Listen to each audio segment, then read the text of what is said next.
Bonjour à toutes et à tous, j'espère que vous allez bien. Aujourd'hui, on va apprendre à modéliser le ballon de Toy Story en 3D sur Blender. C'est parti. Donc on se retrouve sur le Blender et comme d'habitude, on appuie sur A pour tout sélectionner, X pour ouvrir le menu Delete et on clique sur Delete pour supprimer les éléments sélectionnés. Shift A pour ouvrir le menu Add, je vais dans les mèches et je vais prendre un UV sphère. CTRL 1 ou commande 1 pour faire une subzone surface et on va appliquer notre modifieur tout de suite, comme ça on vient bien rajouter de la matière. Numpad 1 pour se mettre en vue de face, je vais zoomer. Z, mode wireframe pour voir à travers notre pièce. Tab pour passer en edit mode. 3 pour sélectionner les faces, je vais sélectionner les faces qui sont ici en dessous et j'appuie sur X pour ouvrir de nouveau le menu Delete. On vient sélectionner nos faces, comme ça on vient bien supprimer nos éléments. Tab pour repasser en objet mode. On va appliquer un modifieur qui va être le mirror, pas en X, mais en Z. On n'oublie pas de cocher le clipping qui est très important pour que ici, il merge tous nos vertices, nos edges au même endroit, ici au milieu. Z pour se remettre en vue solide. On voit qu'on a notre quadrillage qui apparaît, et ben on va faire un clic droit chez Smooth, comme ça vient lisser notre mèche. Alors pourquoi est-ce que je fais cette technique là? Eh bien c'est parce que je vais faire un miroir de mon UV. Donc vous l'avez compris, on va s'attaquer tout de suite à la texture. Pour la texture, on va aller dans le shading, on va faire une nouvelle texture. Shift A pour faire le menu Add, on va aller chercher une image texture. On relie la couleur à la base color. On va aller chercher l'image. Alors par défaut, quand on va chercher une image, on est déjà sur l'UV, on n'est pas sur l'objet. Donc ça tombe bien, c'est ce qu'on veut. Maintenant que nous avons notre texture, nous allons nous attaquer au dépliage de l'UV.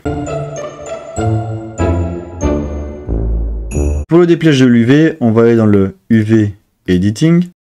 Je vais zoomer sur mon mesh. Numpad 1 pour mettre en vue de face, 2 pour sélectionner les edges. Je vais sélectionner 3 edges au-dessus, donc 1, 2, 3. J'ai bien mon edge qui est là. Alt ou option enfoncée, je clique de nouveau sur un edge, il sélectionne bien l'ensemble des edges. Je fais un clic droit et je vais faire un Make a Seam. Donc là, on a fait une coupure au niveau de notre UV. On appuie sur A pour tout sélectionner, donc on a bien notre élément qui apparaît. Si on veut le voir dans cette scène ici, on appuie sur Z et on se met en Metal Preview. Comme ça, on obtient bien notre texture qui apparaît. Alors pour le dépliage de l'UV, on va aller dans le petit onglet ici UV. On va faire un Unwrap. Donc qui vient s'adapter par rapport à ma découpe. Ici dans ma face de gauche, j'appuie sur 3 pour sélectionner les faces, donc on voit que ça a bien été modifié. Je viens sélectionner les faces qui sont ici, et grâce au CTRL Numpad++, je viens rajouter les éléments qui ont été sélectionnés ici. J'appuie sur S pour le scale, G pour me déplacer, donc je vais me mettre ici pour avoir le bleu de mon ballon.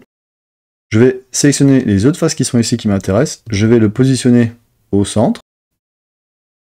Et je fais un S pour l'agrandir. Alors je vais encore faire un G pour le déplacer et le centrer encore. Comme ceci. Et là, on obtient bien notre ballon. Donc on peut appuyer sur Tab pour repasser en objet mode. Alors au niveau de la lumière, on n'a pas notre effet de plastique. Donc pour avoir l'effet de plastique, on retourne dans le shading. La roughness qui est ici, si je zoome, je vais mettre comme ceci, que je diminue ma roughness et que je mets un 0.3 et Enter pour valider, on voit que la lumière est bien reflétée un peu plus par ici, qui donne un effet de plastique sur notre ballon. Donc voilà, je viens de terminer notre ballon de Toy Story en 3D sur Blender. J'espère que la vidéo vous aura plu. N'hésitez pas à me dire ce que vous en pensez en commentaire. Comme d'habitude, je vous mettrai le lien de téléchargement en commentaire et je vous dis à la prochaine. Ciao!